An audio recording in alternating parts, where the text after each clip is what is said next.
चाहे अभिषेक जी के बियाह भइल होई तब, उनकर बड़का भैया के बियाह भइल होई तब। अभी आपके बियाह नहीं भइल? अरे अभी कुंवार बने। सलमान खान के फेल कर बका भैया। नहीं, देखिए इनकी उपलब्धियां इतनी ऊंची है ना कि हमें लगा कि शादी हो गई है। तो कि ऐसा मनोहर मंगल और मूरति सुभावन सुंदर और सूरत हो। ए राजा जी, ए राजा जी, ए राजा जी करे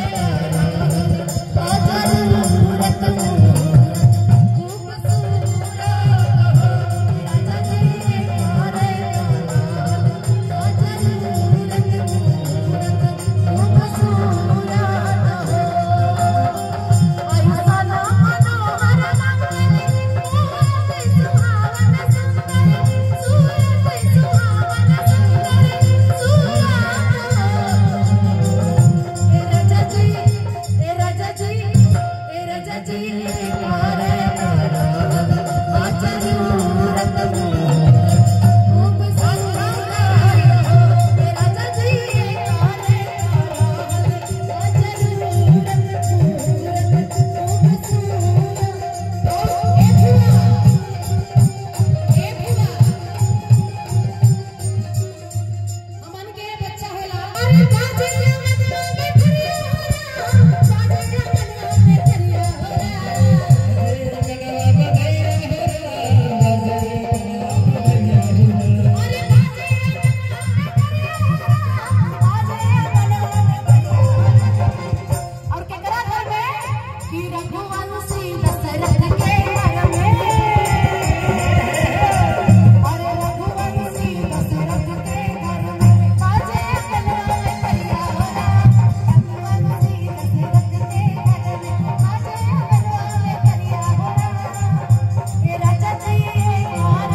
जन्म लिया है और इस खानदान की पहले पुस्त की बेटियां हमारी बुआ जी लोग मंच पे हैं। मैं चाहूंगी एक जोरदार ताली हो जाए बुआ जी लोगों के लिए। और ये पुरस्कार नहीं, ये आशीर्वाद है, इसका मैं जा करके बनारस में अनार का जूस पीऊंगी। और भैया थोड़ा सा आप साइड हो जाइए, तो मैं चाहूंगी थोड़ा सा परिवार के साथ मेरे साथ डांस हो जाए आप लोगों का। अच्छा बस खड़े खड़े, कोई दिक्कत नहीं है। ए राजा जी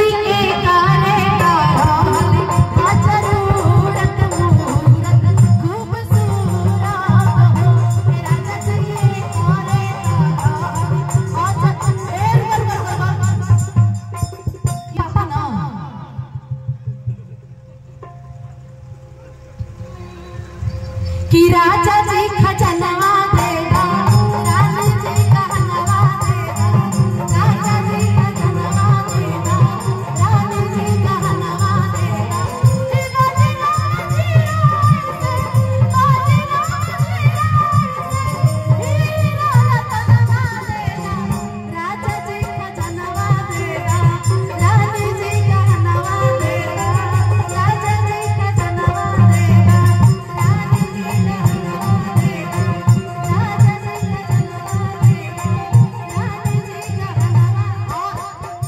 स्टॉप।